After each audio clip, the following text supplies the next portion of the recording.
با این جملات ذهنیت تغییر میکنه. مبارزه انسان رو داغ میکنه و تجربه انسان رو پخته. هر داغی روزی سرد میشه اما هیچ پخته‌ای دیگه خام نمیشه. میگن اینترنت جامعه رو به فساد کشیده، بلکه این فساد جامعه است که اینترنت اونو به تصویر کشیده.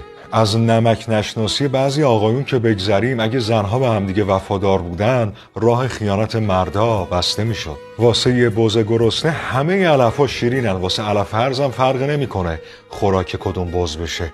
پس خودتو اذیت نکن. حتی اگه تو سرخترین و خوشمزه ترین سیب دنیا هم که باشی، باز انتخاب کسی که دنبال پرتقاله نیستی. اهمیتی نداره بعد از مرگ چه کسی به یاد ما گریه میکنه، مهم اینه که قبل از مرگ چه کسایی پناه گریه های ما بودن. خیلی ها به لفظ دورت میگردن اما همونا تو روز طوفانی اولین خروجی میپیچن سمت چپ. این روزا سلام بعضی ها مثل بسم الله قصاب میمونه. اگه هولت دادن سقوط کنی، تو هم هول شو پرواز کن. اگه از این پست خوشت اومد، بفرست به اولین نفری که به ذهنت رسید تا اونم این جمله ها رو بشنوه.